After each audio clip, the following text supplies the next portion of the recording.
And another happy birthday. Happy birthday to Christopher Wobbletop Freeman.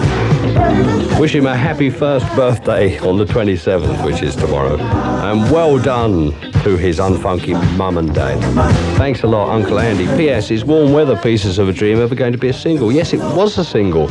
There weren't all that many copies around, I suppose. That's perhaps why you missed it. But yes, it is a single, and you should be able to pick it up, Andy. Also dedicated to a real baby funker who's 2 years old today, Christopher Freeman. Well, actually, it's his birthday in a couple of days' time. Happy birthday, Pops, from Andy Pandy.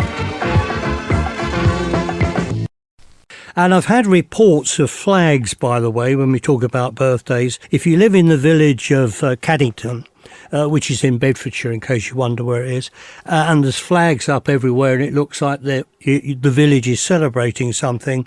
Well, I tell you what it is, it's Andy Hardy's 71st birthday. Have a great day, won't you? Of course, if you have something to say, we have the communication module. What does it sound like? X at Robbie Vincent. Email robbie.vincent@jazzfm.com. Instagram robbievincent1. Roy Ayers, you came into my life, and that's going out today from a certain former member of this parish, Mr. Robbie Vincent, enjoying his birthday today. Hope you have a good day for sure. Now, Robbie Vincent has broadcast on Jazz FM for many, many years, and he's going to pop in very shortly. So somebody save some cake for Robbie, because, well, we'll be in trouble if we haven't saved the cake. And I'm going to be talking to him about his memories of Jazz FM the past 30 years, and of course celebrating our birthday, which is today. And Robbie Vincent has joined us. Robbie, you were with Jazz FM for many years, and I used to love listening to your show, and you're back joining us today, hopefully to choose a piece of music. But can I ask you, because you really championed jazz and soul and blues at a time when a lot of people didn't know as much about it as we do now, thanks to Jazz FM. Tell me about it. Well, it was a nice challenge. It was easy, you see, to play, say, Slade and all that sort of stuff and pop hits, but it was a little bit more difficult to play a Bobby Womack track even, or a little bit of light jazz, and dare you play any Latin and so on. And the blues, you'd get taken away and locked up and put in the Tower of London because they think you were bonkers, but of course I was not. So it was quite a challenge, and I enjoyed a challenge. So I never ever wanted just to do the same thing that everybody else was doing.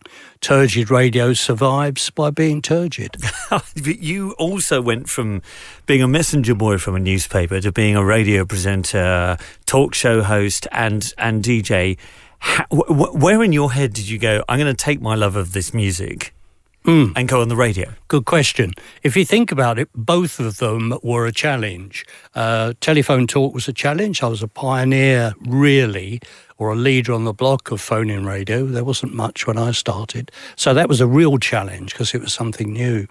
And also reaching out to a big audience for jazz in all its types. And the Jazz Police have their jazz. There are other people with perhaps a broader idea of jazz.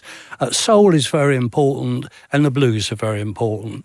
And it was a challenge to reach out to a larger audience, and I enjoyed that challenge. Who's the name you remember the most in the interviews you've done? Well, the person I remember most talking about jazz was Bob James.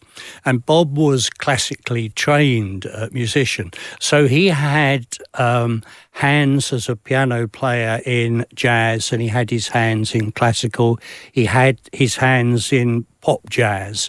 And it was really interesting to listen to how he could articulate about some of the great old jazz players and his experience with playing with some of the new up-and-coming modern talent. And I think particularly of Grover Washington, who I never did interview. Grover Washington was fantastically important, and I describe him as crossing the bridge. So he crossed from traditional jazz, straight-ahead jazz, to probably a more accessible jazz that the Jazz Police didn't like. But what was so important, from Grover Washington, people went back to those great jazz players on the other side. Does that make sense? Yeah, no, it does. And I'm just thinking because it's our 30th birthday. Yes. Happy birthday to Jazz FM. And I can't sing, but I did sing with a blue note, but that's another story. Harold, Melvin and the Robbies. See, we could be here for hours, but there's so much more we could talk about. But look, happy birthday to us. Yes. Here at Jazz FM. Have you got a song that you have picked out from your vast collection and knowledge that you're going to play for us? Tell us about it.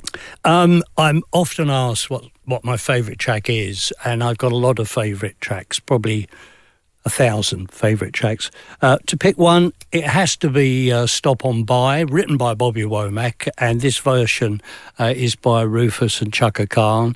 Again, Rufus, historically, an extremely important band, so you got everything. A great writer, a great performer, then a great group and a great voice altogether. And the vibe of this, it's the story is, in the song, is about a guy who's trying to get a girl back that he loves, but she's got another bloke, so he's just second class or second man. But still, his heart says, stop on by. Now, you can apply that to everything. You could have had a row with a friend, or you were just hoping someone would come along. And it's a great track. And what a lovely vibe. Just stop on by.